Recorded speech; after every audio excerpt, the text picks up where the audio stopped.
समस्त आयुर्वेद जगत को वैद्य निकुल पटेल का नमस्कार। जय धन्वंतरी। आज हम जो लेक्चर सीरीज शुरू करने जा रहे हैं वो लेक्चर सीरीज हमारे गुरुजी वैद्य यूडी रावल की ओर से प्रस्तुत है, जिनका पिछले 40 सालों से आयुर्वेद में अध्यापन कार्य का सविशेष अनुभव रहा है। अध्यापन कार्य के साथ साथ सरकारी आयुर्वेद कॉलेज में साथ साथ चिकित्सा कर्म भी करते हुए सफल चिकित्सक भी रह चुके हैं। उनका मॉडर्न साइंस और आयुर्वेद के संहिता के साथ कंपैरेटिव स्टडी बहुत ही अच्छा है, बहुत ही ज्ञानप्रद है। तो यहाँ पर आज हम इसी बेस को ध्यान में रखते हुए मॉडर्न साइंस का डायग्नोसिस और आयुर्वेद की तरफ से ट्रीटमेंट, मतलब modern diagnosis and Ayurveda treatment, ये लेक्चर सीरीज शुरू करने जा रहे हैं। आज हम सबसे पहले स्क्लेरोडर्मा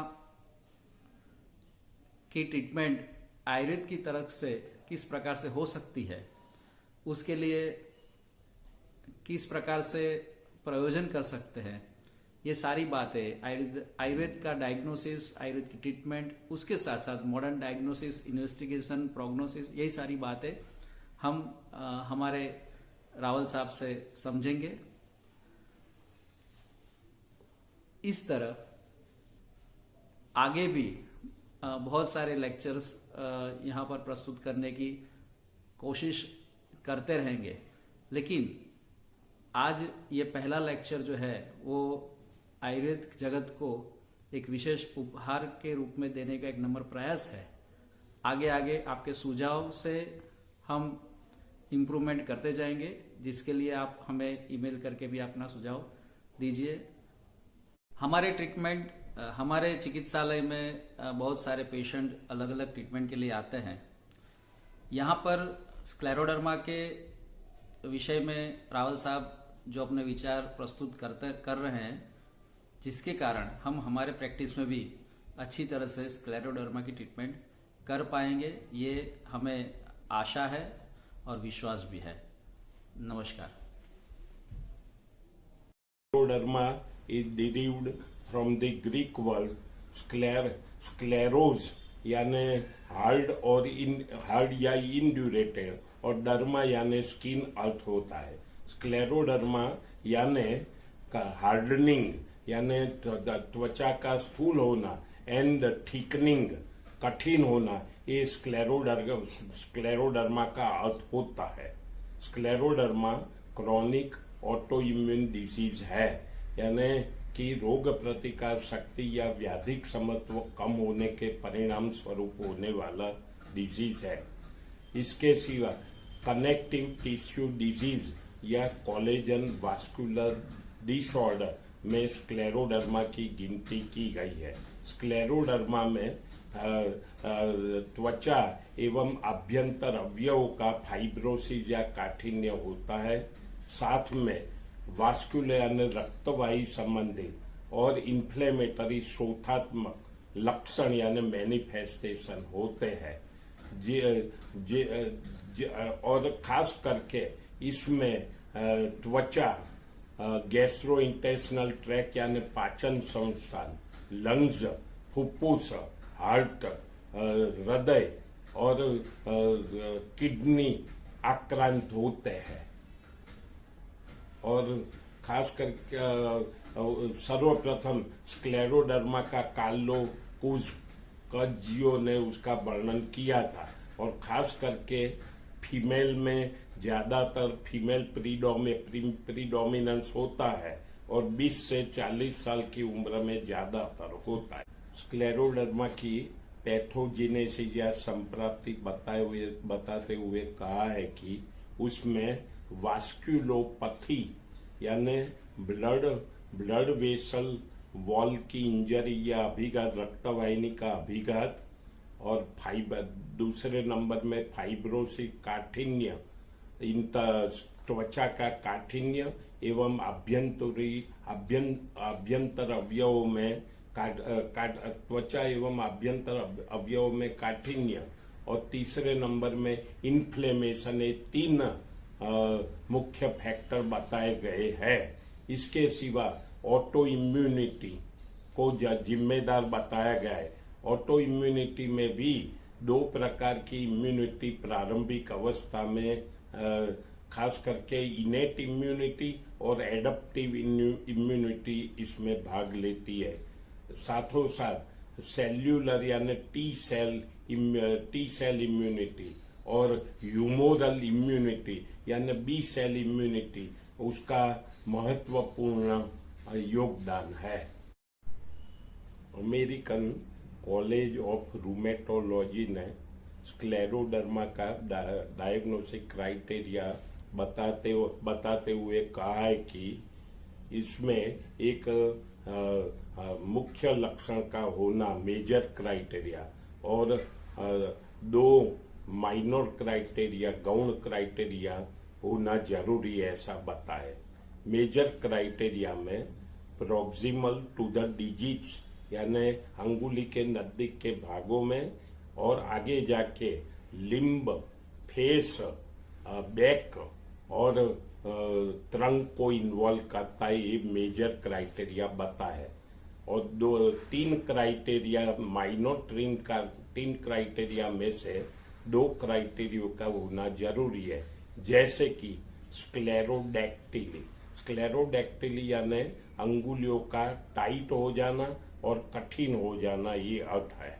तो ये सेकंड में डिजिटल पिटेड स्कार यानी अंगुलियों में गत होना और खड्डे पड़ जाना और ये व्रण वस्तु हो जाना, ऐसी प्रकार का। और आगे जाके जो अंगुलियों के अग्रभाग के पैड होए, डिस्टल पैड, वो loss of substance of the finger distal pad नष्ट हो जाते हैं। और तीसरे नंबर में बाइलेटरल बेजिलर पल्मोनरी फाइब्रोसिस यानी फुफ्फुस में काठिन्य, ये 3 में से 2 होना आवश्यक है। क्लिनिकल फीचर्स में देखा जाए तो पहला क्लिनिकल फीचर्स में रेनॉल्ड्स फिनोमेनन होता है। तो रेनॉल्ड फिनोमेनन के बारे में जानना जरूरी है। रेनॉल्ड फिनोमेन यानी एपिसोडिक वाजोकॉन्स्ट्रिक्शन यानी रक्तवाहिनी का संकुचित हो जाना, जो रिवर्सिबल परिवर्तनशील होते हैं। रेनॉल्ड्स फिनोमेनन स्क्लेरोडर्मा के सभी पेशेंटों में अवश्य मिलता ही है। रेनॉल्ड्स फिनोमेनन यानी एपिसोडिक वाजोकॉन्स्ट्रिक्शन रक्तवाहिनियों का संकुचित होना, जो रिवर्सिबल या परिवर्तनशील होता है और खास करके फिंगर्स और टोज में ये होता है।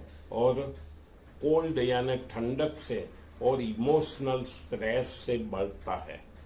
शुरू में अंगुलियों और टोज में खास करके पैलोर यानी व्हाइट हो जाना अंगुलियां, और क्योंकि वो वाजोकॉन्स्ट्रिक्शन रक्तवाहिनी का संकोच की वजह से सर्वप्रथम अंगुलियां व्हाइट या पैलोर हो जाती है। फिर बाद में साइनोसिस होता है यानी अंगुलियों का ब्लू हो जाते हैं, ऐसी प्रकार का है। और लास्ट में जो रिपरफ्यूजन होने की वजह से उसमें रेडनेस या हाइपरइमिया आता है। त्वचा संबंधी परिवर्तन यानी स्किन चेंजेस या स्किन इन्वॉल्वमेंट भी होता है। खास करके नॉन पिटिंग और पफीनेस ऑफ द फिंगर्स होती है। और बाद में आगे जाके दूरस्थ यानी डिस्टल एक्सट्रीमिटीज से लेकर प्रॉक्सिमल एक्सट्रीमिटीज तक होता है। त्वचा में सॉल्ट एंड पीपर एपीरियंस यानी हाइपर पिगमेंटेड अत्यधिक वर्णयुक्त या अल्प वर्णयुक्त परिवर्तन देखने को मिलते हैं। फेसिस का बताते हुए कहा है कि मास्क फेस यानी कोई भी हाव भाव विहीन चेहरा होता है। उसका नाक के बारे में वर्णन करते हुए कहा है कि उसमें नाक दबा हुआ या पिंच्ड, स्मॉल और बीक लाइक नोज यानी पक्षी की चोंच जैसा नाक हो जाता है। चीन यानी चीन होते हैं, उसमें भी झुर्रियां या पकल्स हो जाते हैं, ऐसे प्रकार का होता है। मुंह restricted opening of the mouth यानी मुंह का अच्छी तरह खुलता नहीं है। और इंसिजर टीथ है सेंट्रल, वो एकदम एसेंशियल बाहर दिखाई देते हैं, ऐसी प्रकार का होता है। उसका फोरहेड या ललाट स्मूथ और शाइनी होता है। पेरिओरल फरोइंग ऑफ द माउथ यानी fine wrinkles around the mouth, मुंह के आसपास का झुर्रियां, अकाल में झुर्रियां हो जाती है। में हेयर लॉस यानी बालों का गिरना और स्वीटिंग कम हो जाना, और त्वचा जो होती है वो ड्राई और इची यानी कंडू युक्त हो जाती है। अंगुलियों के अग्रभाग में व्रण, अल्सर और आगे जाके गैंग्रीन या माउस कोट हो जाता है, ऐसा कहते हैं। और जो घाव होता है वो जल्दी से नहीं भरता है, और आगे जाके जो फिंगर का लॉस ऑफ सब्सटेंस या ऊपर का पल्प है वो एकदम लॉस हो जाता है। कई मरीजों को रक्त वर्ण के बिंदु, जिसको टेलेंजेक्टेसिया कहते हैं, टेलेंजेक्टेसिया का मीनिंग होता है permanent dilatation of the dermal blood vessels, और खास करके फेस पर ओरल म्यूकोजा पर, हैंड्स पर, ये सब रक्तमण के बिंदु दिखाई पड़ते हैं। कोई मरीज पाचन समस्या की तकलीफ लेके आते हैं, खास करके उसमें ईसोफेगस या अन्न नली का आक्रांत, स्क्लेरोडर्मा के दर्दी में 90% से ज्यादा ईसोफेगस आक्रांत होती है, और उसका डिस्टल दूरस्थ 2/3 भाग खास करके उस पर असर होती है। रोगी गैस्ट्रो ईसोफेजियल रिफ्लेक्स डिजीज यानी GERD की इसमें प्रमुख लक्षण डिस्फेजिया यानी निगलने में, सॉलिड चीज निगलने में कठिनाई होना, और हार्ट बन यानी उरोदाह, ऐसी प्रकार, और रिगर्जिटेशन, प्रत्यावर्तन, ऐसी शिकायत लेके आते हैं।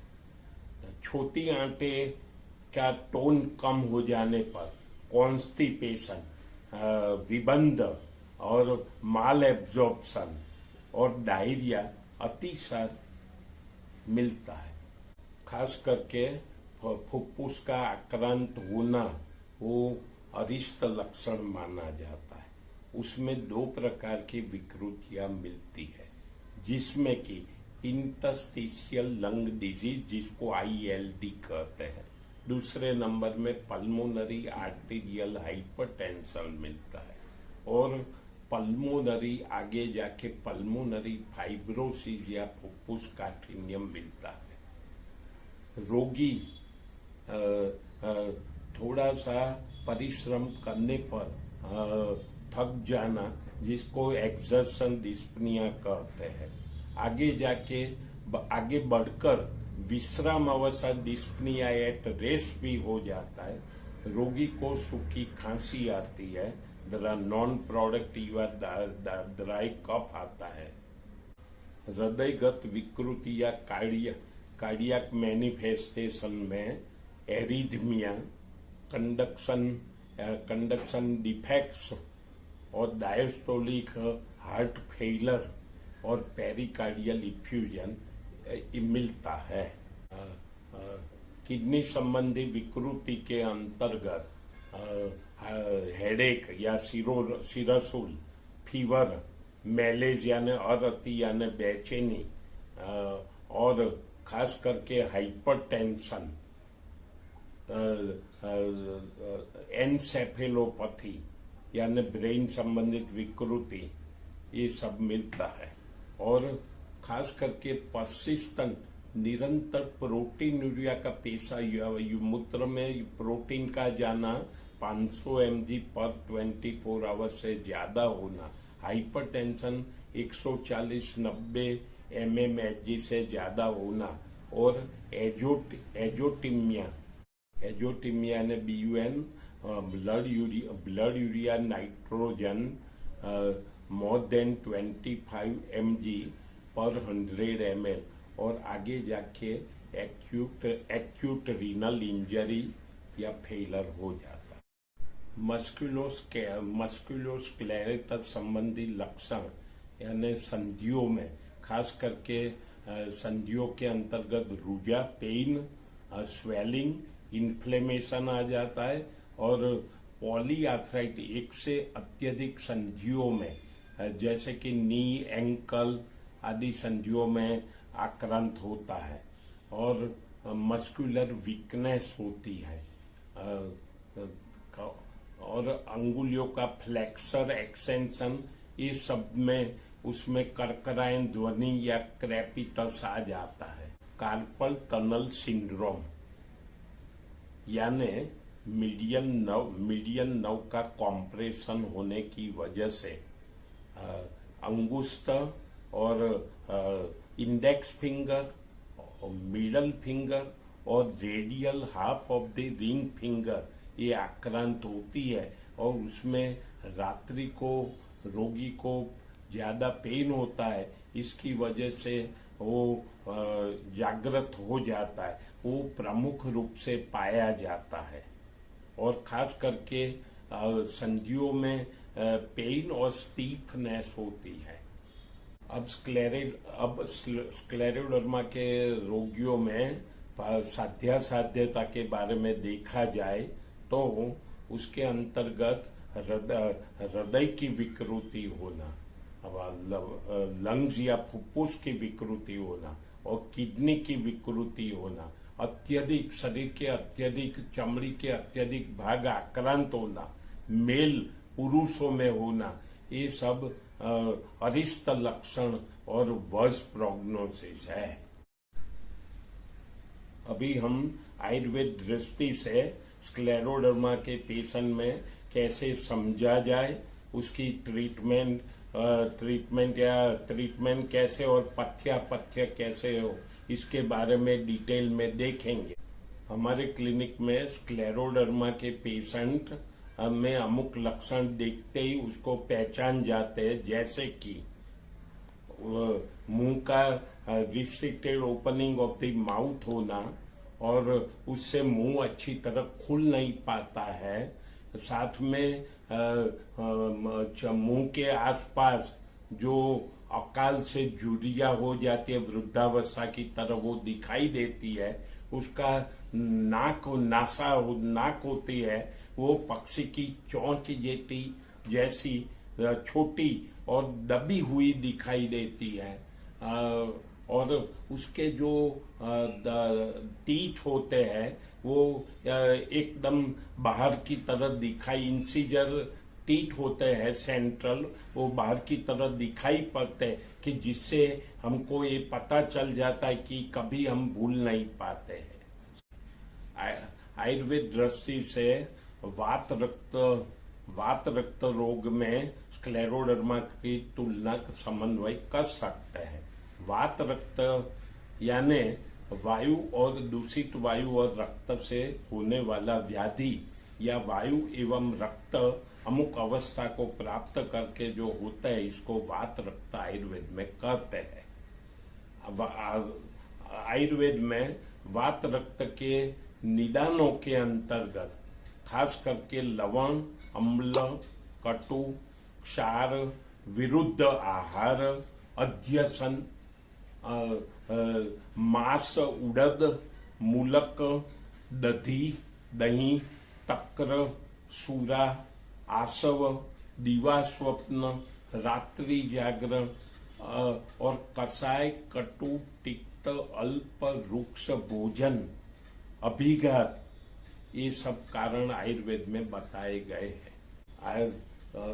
आयुर्वेद में वात रक्त की पैथोजिनेसिस या संप्राप्ति बताते हुए कहा है कि वायु विवृद्धो वृद्धेन रक्तेन वारित पथि कृष्णम संदुषेयम तद रक्तम वात शोणितम, यानी कि वायु बढ़ जाता है और रक्त बढ़ जाता है और रक्त बढ़ जाने की वजह से वायु के मार्ग का अवरोध हो जाता है और संपूर्ण रूप में रक्त दूषित होकर वात रक्त उत्पन्न होता है।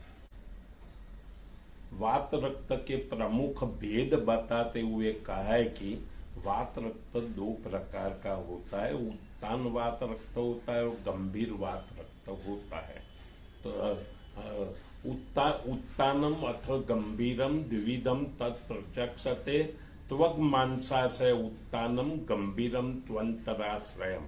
स्क्लेरोडर्मा एक लोकेलाइज यानी स्थानिक प्रकार का होता है, वो जो उत्तान के अंतर्गत जिसको मॉर्फिया कहते हैं, और गंभीर जो त्वचा और मांस में आश्रित होता है, यानी यहाँ lungs, gastrointestinal tract, heart, kidney, ये सब होता है। वो आयुर्वेद दृष्टि से हम उसको गंभीर वात रक्त ऐसा निदान करना चाहिए। आधुनिकों ने रेनॉल्ड्स फिनोमिनन बताया है, वो वाताधिक वात रक्त के लक्षणों को बताते हुए कहा है कि धमनी, अंगुली और संधि का संकोच होना, जो वाजोकॉन्स्ट्रिक्शन फिंगर्स और टोज का बात कहा है, और शीत प्रद्वे यानी इंक्रीज बाय कोल्ड, ये जो वाताधिक वात रक्त के लक्षणों के अंतर्गत बताए, वो रेनॉल्ड्स फिनोमेनन। उत्तान वात रक्त में श्यावर्ण रक्तवर्ण या ताम्रवर्ण की त्वचा होना और साथ में कंडू, दाह जैसे लक्षण बताए गए, और गंभीर वात रक्त में अत्यधिक प्रमाण के कठिन और बीच में रुझा वाला, पेन वाला शोथ बताया गया है, और साथ में पाक, तोद, दाह, स्फुरण ऐसे लक्षण गंभीर वात रक्त में बताए गए। आयुर्वेद में वात रक्त के उपद्रव बताए गए हैं, जैसे कि श्वास यानी जो एक्सर्शन डिस्पनिया और आगे जाके डिस्पनिया एट रेस्ट होता है, वो माउस कोठ शब्द यानी गैंग्रीन, जो फिंगर्स अगर टिप्स ऑफ द फिंगर्स में गैंग्रीन बता गए, मर्म ग्रह जो इंटरनल ऑर्गन का आक्रांत होना सूचित करता है, और पाक, तोद, क्लम और अंगुली वक्रता, डिफॉर्मिटी और स्फोट, ये सब स्क्लेरोडर्मा में मिलते हैं। खास करके वात व्याधि से उसको डिफरेंशिएट करना आवश्यक है, जैसे कि वात रक्त में वायु एवं रक्त की दुष्टि होती है, जबकि वात व्याधि में केवल वायु की दुष्टि होती है।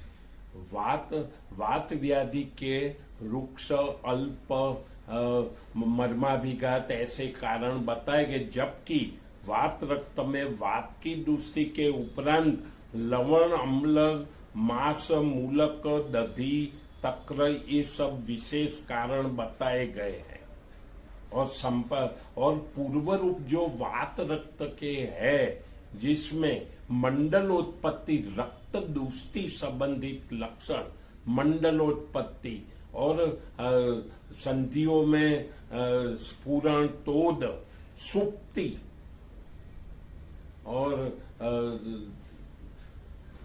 ये सब है जो विशिष्ट लक्षण है, जो वात व्याधि में पाए नहीं जाते हैं।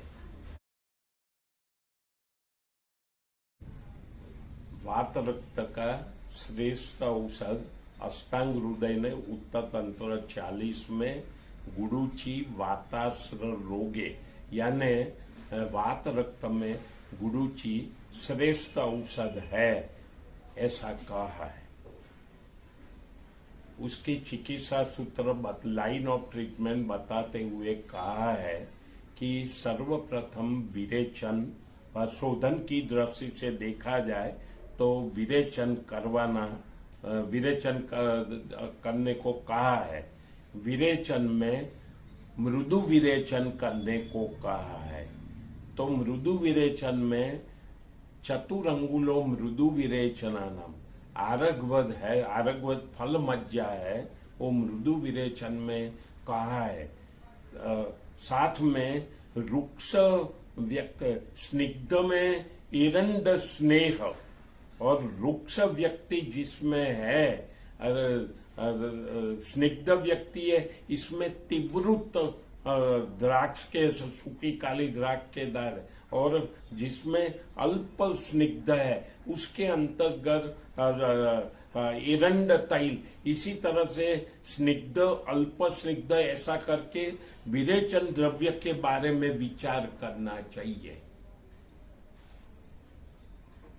विरेचन में खास करके द्राक्षा, आरगवद और हरितकी फांट। तो सर्वप्रथम एक गिलास पानी उबालकर अच्छी तरह उबल जाए, उसमें आरगवद फल मज्जा या उसका गुदा है वो 10 ग्राम जितना डाल के 15 से 20 मिनट ढक के रखना चाहिए और फिर बाद में मसल के एक बार लेना चाहिए। चक्रदत्त ने कहा है कि वासा गुडुची चतुरंगुलानम, वासा, गिलोय और आरगवद फल मज्जा, उसमें उसका जो है उसके अंतर्गत एरंड स्नेह डाल के लेना चाहिए और इससे पूरे सर्वांग में वात रक्त हो वो जड़मूल से निकल जाता है ऐसा कहा है। दूसरे नंबर में देखा जाए तो बस्ती, वात रक्त में असकृत बस्ती कर्मज, अनुवासन और निरुबस्ती का बार बार प्रयोग करने को कहा है और कहा है कि नीरहरेद्वा मलम तस्य सघृतै ही क्षीर बस्ती भी नहीं बस्ती समम किंचिद वात रक्त चिकित्सितम, यानी वात रक्त में बस्ती के अलावा और कोई श्रेष्ठ प्रोसीजर नहीं है ऐसा कहा है। उसमें भी क्षीर बस्ती का खास करके प्रयोग कहा है तो उसमें चरक ने उसका बताते हुए कहा है कि सीधा द्वौ प्रसृतौ कार्य 16 तोला जैसा क्षीर और मधु तैल घृता, मध तैल और घृत त्रय खजेन मथितो बस्ती वातग्नो बल वर्ण क्रोध। तो एक क्षीर बस्ती का पाठ है वो क्षीर बस्ती देनी चाहिए और मात्रा बस्ती के रूप में क्षीर बला तैल भोजन के बाद 50 ml जितनी मात्रा बस्ती देनी चाहिए। और इसी तरह शास्त्र में कहा हुआ 8, 16 या 30 बस्ती का जिस तरीके से स्नेह बस्ती, निरु बस्ती क्रम का है वो हम उसमें 8, 16 या 30 का रोगी की अवस्था के मुताबिक प्रयोग करवा सकते हैं। इससे निश्चित लाभ होगा गंभीर वात रक्त में। वात रक्त में अभ्यंग के रूप में सिर बला तैल की मालिश करना चाहिए। बला जैसे कि बला कषाय कलकाभ्यम तैलम सिर समम पचेत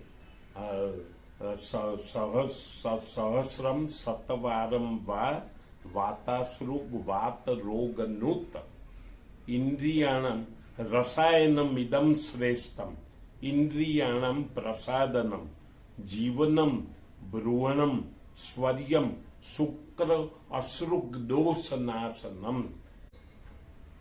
विरेचन में रुक्ष व्यक्ति है कि विरेचन में स्नेह युक्त विरेचन देना है कि रुक्ष विरेचन देना है। यदि अल्प प्रमाण में स्निग्ध व्यक्ति है तो उसमें हमको एरंड स्नेह जैसा स्निग्ध विरेचन देना चाहिए, और यदि अत्यधिक प्रमाण में स्निग्ध व्यक्ति है तो उसमें हमको तीव्रुत को काली द्राग के साथ या अनुपान के रूप में देना चाहिए। मृदु विरेचन देने को कहा है तो उसमें हम चतुरंगुलो मृदु विरेचना नाम कहा है, तो खास करके द्राक्षा, आरगवद और हरी टकी फांट उसमें एक गिलास पानी उबाल करके अच्छी तरह उबल जाए, उसके अंतर्गत 10 ग्राम जितना आरगवद फल का गुदा डाल के 15-20 मिनट तक ढक के फिर बाद में निकाल के मसल करके उसको लेना चाहिए। इसके सिवा चक्रदत्त में वासा, गुड़ुची और चतुरंगुल उसका जो काढ़ा जिसमें वासादिक्वाद कहा है उसके अंतर्गत एरंड स्नेह डाल के पीने से सर्वांग में रहा हुआ वात रक्त समूल नष्ट होता है, ऐसा कहा है। तो ये विरेचन में ऐसा ध्यान रख के देना चाहिए। शोधन कराने के बाद समन औषधियों के रूप में दे तो निश्चित लाभ अवश्य मिलता है। जैसे कि शास्त्र में चक्ररत्न ने कहा है कि गुडुच्याह स्वरस कल्कम चूर्णम वाक्वाथमेव च प्रभूत काल मासेव्य मुच्यते वात शोणिता। गिलोय की कोई भी प्रिपेरेशन वात रक्त में रोगी की अनुकूलता के मुताबिक दे सकते हैं। जैसे कि गिलोय का स्वरस, दूसरे नंबर में गिलोय का क्वाथ रूप में, तीसरे नंबर में गुड़ुची का कल्क के रूप में, चौथे गुड़ुची का चूर्ण 1-1 चम्मच 2 बार पानी के साथ ऐसे रूप के अंतर्गत, 5वें नंबर में गुड़ुची की घृत कल्पना, गुड़ुची घृत इंटरनल रूप में दे सकते हैं। पर छठी कल्पना के रूप में गुड़ुची तैल की हम मालिश भी कर सकते हैं और पानात भी दे सकते हैं।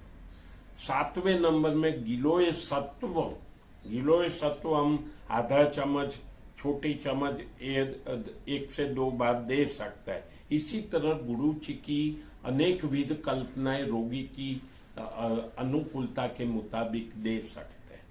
पेशेंट में माइक्रोस्टोमिया यानी restriction opening of the mouth या अच्छी तरह मुंह खुल नहीं सकता हो, ऐसी अवस्था में तिल तैल का गंडूस करना जरूरी है। इससे फाइब्रोसिस या काठिन्य लगातार करने से काठिन्य या फाइब्रोसिस दूर होता है। इसके साथ और भी जैसे कि लघु मंजिष्ठादि क्वाथ सारंग दर में मध्यम खंड दूसरे अध्याय में क्वाथ कल्पना के अंतर्गत लघु मंजिष्ठादि क्वाथ का है, वो वात रक्त का है, औषध बताया है। तो उसके अंतर्गत मंजिष्ठा जैकी मजित, त्रिफला, तिक्ता यानी कटुकी, दारूनिशा, दारू हल्दी, अमृता, गिलोय और निम्ब की त्वक का क्वाथ बताया है, वो लेने से वात रक्त का निश्चित रूप से नाश होता है। एरंडादि कषाय जो जानु पर्यंत फैला हुआ, स्फुटित और अधोक से ऊपर की तरफ गया हुआ वात रक्त में योग बताया है, वो अवश्य देना चाहिए। जिसमें गंधर्व हस्त यानी एरंड स्नेह, एरंड मूल, वासा, गोक्षूर, अमृता यानी गिलोय, बलामूल, इक्सूर, ताल मखाना के मूल, ये सब द्रव्य पड़ते हैं, वो क्वाथ देना चाहिए। तो एरंडादि क्वाथ वो वात रक्त के जो उपद्रव बताए ये सभी में ये कार्य करता है, इसलिए निश्चित रूप से ये देना जरूरी है। वो अरिष्ट लक्षणों में भी ये काम करता है। गुड़ुची प्रधान औषध है, ऐसा संसमनीवटी 2 से 3 बार पानी के साथ अवश्य देना चाहिए। कैशोर गुग्गुलू की जिसमें त्रिफला और गुड़ुची पड़ते हैं, वो त्रिदोषज वात रक्त में कहा है और साथों साथ सर्व व्रण सभी प्रकार के व्रण में कहा है। तो अंगुलियों के अग्रभाग में अल्सर और गैंग्रीन की अवस्था में कैशोर गुग्गुलू और साथ में कैशोर गुग्गुलू या त्रिफला गुग्गुलू सेकेंडरी इन्फेक्शन होने में अवश्य देना चाहिए। और लगाने के रूप में व्रण भरने के लिए शतधौत घृत गैरिक चूर्ण मिला के लगाना चाहिए। और या तो दुर्वा से सिद्ध स्वरस है, उनका यदि प्रयोग करते तो व्रण शोधन और रोपण है। और खास करके पंचवल्कल क्वाथ से क्लीन करके शतधौत घृत लगाना चाहिए। साथ में गोक्षुरक रसायन या पुनर्नवा रसायन का क्षीरपाक रूप में सुबह में अवश्य प्रयोग करना चाहिए। आयुर्वेद में पथ्यापथ्य वो विशिष्ट देन है। वो यदि हम पथ्यापथ्य ध्यान में रखते हैं तो व्याधि एकदम समूल नष्ट होता है। जैसे कि पथ्यापथ्य में कहा है कि पुराण यानी एक बस ओल्ड ऐसी प्रकार के गेहूं है, यव है, और खास करके साली चोखा, साठी चोखा जैसे बताए गए, आढ़क की यानी तुअर की दाल है या मूंग की दाल है, मसूर की मसूर है, मोठ मकुस्तक मोठ है, उसमें बहुसर्पिस का अत्यधिक प्रमाण में घृत डाल के प्रशस्ता वात सोनी से ऐसा कहा है। आयुर्वेद में बताए संक्षेप्त क्रिया योगो निदान परिवर्जनम, यानी उपरोक्त जो निदान बताए लवण अम्ल क्षार कटुक मांस मूलक दधी तक्र दीवा स्वप्न, ये सबका परित्याग करना जरूरी है। और ऐसा कहा है कि दीवा स्वप्नम ससंतापम व्यायामम मैथुनम तथा कटुष्णम गुर्व भीष्यंदी लवणम लमच वजये। इस तरह स्क्लेरोडर्मा में उत्तान वात रक्त यानी मॉर्फिया और गंभीर वात रक्त स्क्लेरोडर्मा या सिस्टेमिक स्क्लेरोसिस कहते हैं। इसी तरह ध्यान में रखकर उनकी उपर्युक्त बताए योग और सिस्टम विशेष आक्रांत होने के मुताबिक जो कहे वो ध्यान में रखकर और साध्यता या प्रोग्नोसिस को ख्याल में रखकर सावधान होके उसका ट्रीटमेंट करना चाहिए। और ये साथ में इन्वेस्टिगेशन के जो सिस्टम बताई उसके इन्वेस्टिगेशन को भी ध्यान में रख के उसके अनुसार सोचना चाहिए। जैसे कि ANA यानी एंटी न्यूक्लियर एंटीबॉडी टेस्ट 90% से ज्यादा रोगी में मिलता है, इसलिए ANA टेस्ट कराना जरूरी है। दूसरी तरह से सोचा जाए तो SCL70 एंटीबॉडी वाला टेस्ट है वो करना चाहिए। यदि लंग्स आक्रांत हो तो एक्सरे चेस्ट और सीटी स्कैन जिसमें interstitial lung disease, ECG, echocardiogram, पाचन सनसन आक्रांत होने पर खास करके बेरियम सोलो या बेरियम स्टडीज और गैस्ट्रिक मोनोमेट्री, ये सब करना चाहिए। और किडनी आक्रांत होने पर सीरम रीनल फंक्शन टेस्ट करके किडनी की विकृति ये सब करवाना जरूरी है। गुजरात में वासद तुअर की दाल के लिए प्रसिद्ध है।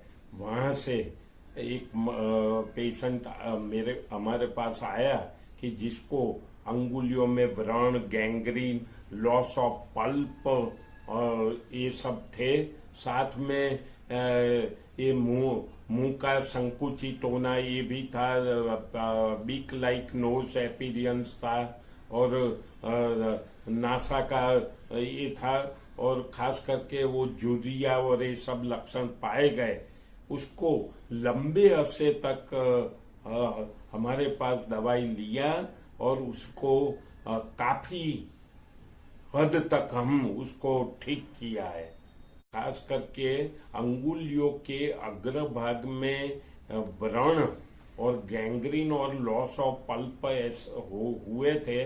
उसके अंतर्गत हमने कैसोर गुगलू और त्रिफला गुगलू का प्रयोग और शतधव गुरुत में गैरिक मिला के प्रयोग, पंचवल्कत से साफ कहना ये, और गिलोय की प्रिपरेशन में सनसमनी वटी और ये इरंडादिक्वाथ और इरंडादिक्वाथ, वासादिक्वाथ और लघु मंजिश सादे के सभी को मिला के 15 द्रव्य थे, वो मिला के उसका काढ़ा बना के हमने वो लेने को कहा, तो उसको